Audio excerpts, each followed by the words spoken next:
นี่คือเหล่าผู้คนที่กำลังเดินไปดูบอนไฟบอนไฟบอนไฟ หน้าที่เห็นมัวๆเนี่ยไม่ใช่หมอกควันไฟ เหมือนงานลอยกระทงไงไม่รู้ไลบรารีผับนี่ล้นอ่ะ เราโชคดีมากที่เข้าร้านเมื่อกี้แล้วมีโต๊ะนั่ง เดี๋ยวไลบรารีผับนะฮะ ฝูงชนหลั่งไหลไปที่สุด เอาจริงๆตอนแรกแก๊งอยากจะมานั่งร้านนี้เพราะมันใกล้เว้ย เราบอกแล้วว่าคนเยอะ แต่เยอะมาก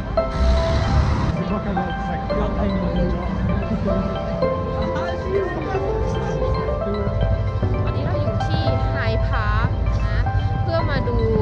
วันเทศกาลบอนไฟไนท์แล้วเขาก็กั้นไม่ให้คนเข้าไป เข้าใจว่ากองไฟมันอยู่ข้างในแต่เขายังไม่ได้จุดงานเขียนว่าเข้าฟรี นะฮะ มันก็คืองานลอยกระทงเลยแหละ ไฮพาร์คเนี่ยเป็นส่วนที่ใกล้มหาลัยก็คือเดินมาได้แล้วก็เลยมาที่นี่เพราะถ้าเป็นส่วนอื่นเราต้องนั่งรถไปแล้วขี้เกียจแถวนี้ก็เลยนักศึกษาเยอะนิดนึงดูได้ยินจากเสียงเนี่ยมันก็จะนึกว่าอยู่งานลอยกระทงบ้านเรานี่เองนี่คือเขาเข้าคิวเข้าแถวหรือเขายืนกันสเปซสปะ เอาปีเธอฮะ คนเยอะมากคนทุกที่ในลีดมารวมกันที่นี่หรือเปล่า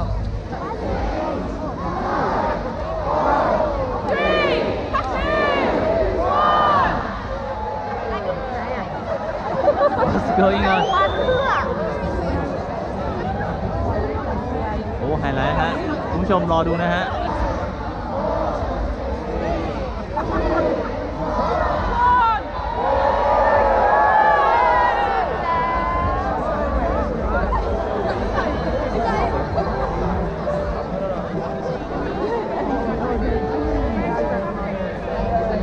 โอ้ย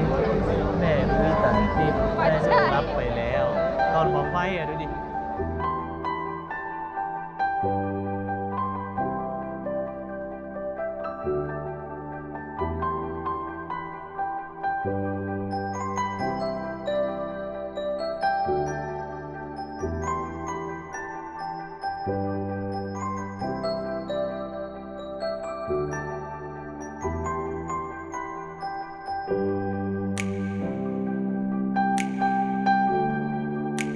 ี่คือบรรยากาศ นี่คือแสงไฟนะฮะ แล้วใบหน้าของผู้คน รู้สึกเหมือนจะโดนไหม้ในนรกก็แบบนี้ใช่ไหมจะได้ซ้อมไว้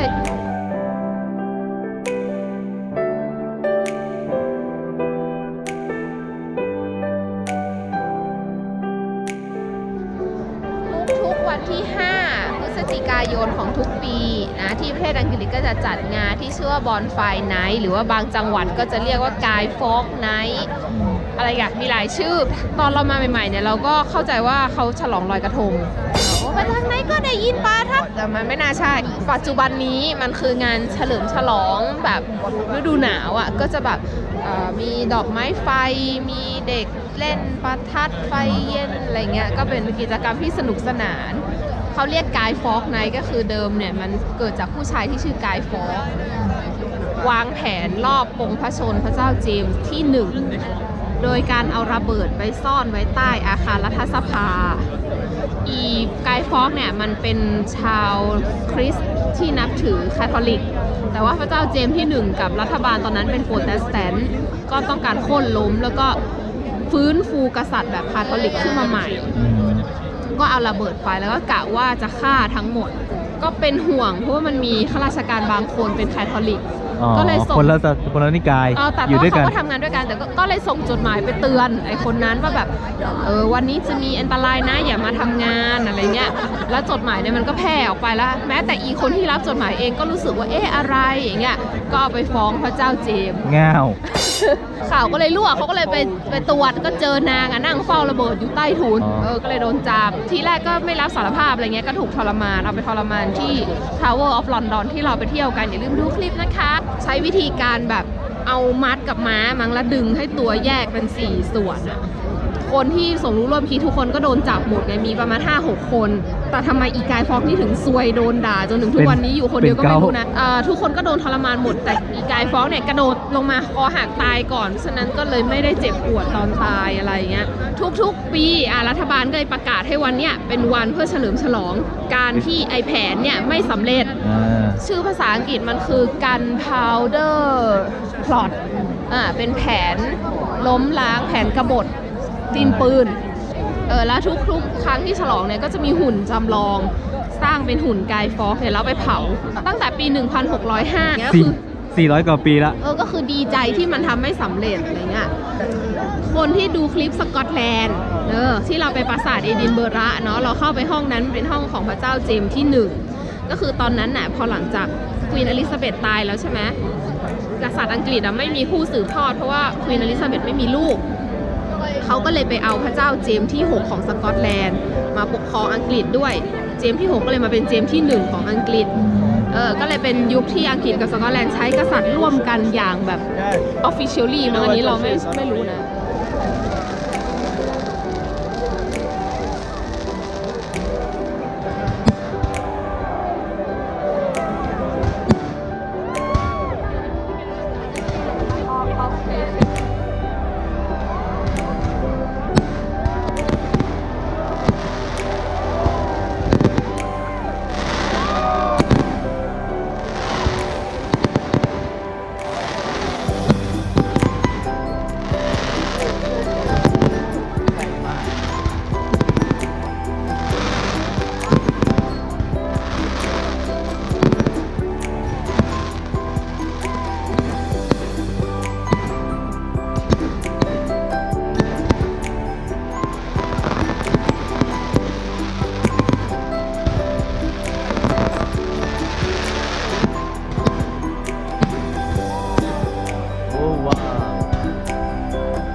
จบ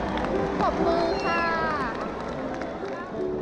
พวกเรามา2 คนฮะวันนี้พี่มิกมีภารกิจ ไม่อยู่ทุกคนจะคิดถึง ที่ลอนดอนเราก็เลยต้องนำทีมมีสาระบ้างไม่มีสาระบ้างก็ปนๆกันไป สาระเมื่อกี้พูดไม่จบโดนชนลืมสักเพศไปหมดเลย ก็วันนี้ก็เป็นครั้งแรกตั้งแต่เรามาอยู่ลีดนะที่ได้มางาน ปีที่แล้วก็อยู่ตอนมีงานแต่เราก็นึกว่าเป็นจีนถูกอะไรกันแล้วก็นั่งอยู่บ้านน่าสื่อ นั่งกินข้าวอยู่บ้าน แล้วนักเรียนก็ถามเราว่าอาจารย์ไม่รู้จักบอนไฟไหนเหรอปีที่แล้วไม่รู้เรื่องแล้วเขามี อาจารย์ไม่รู้จักบอนไฟไหนได้ไงขี้นอกมาก เราก็บอกว่ารู้ว่ามีแต่ว่าไม่ได้สนใจว่าจะต้องออกมาอะไรเงี้ยก็นึกว่าแบบชุมนุมรอบกองไฟธรรมดามากอะไรเงี้ยแต่เรา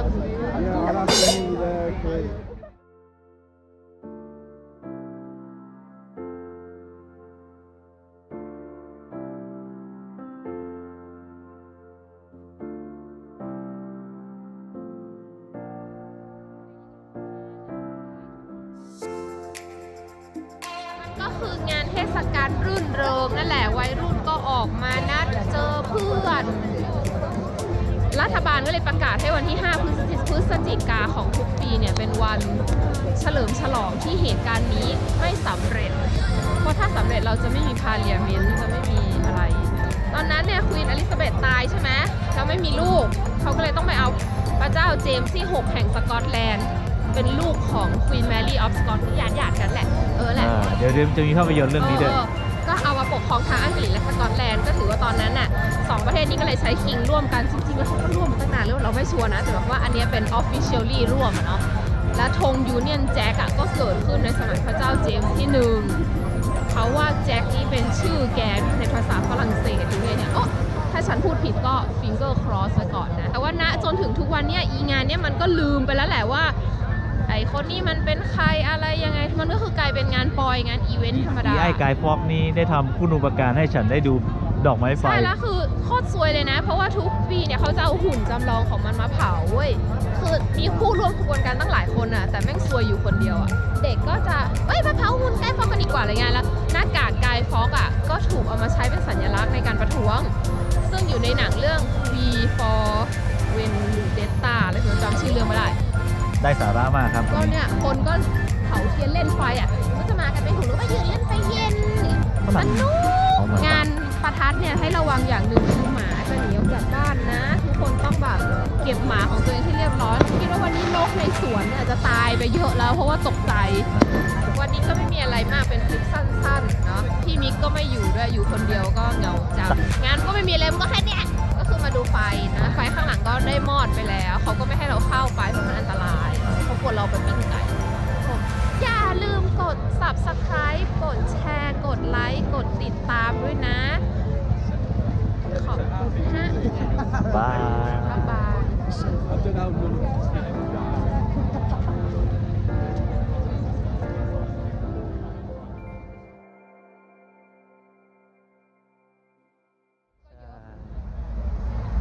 ทุกคนเฉลิมฉลอง เพื่อให้ไกด์ฟอกที่ทำอะไรไม่สำเร็จใน คื วัน อ นี้ เอาจริงๆนะ คือพระเจ้าเจมส์น่ะก็มีชื่อเสียงในทางบริหารไม่ดีไง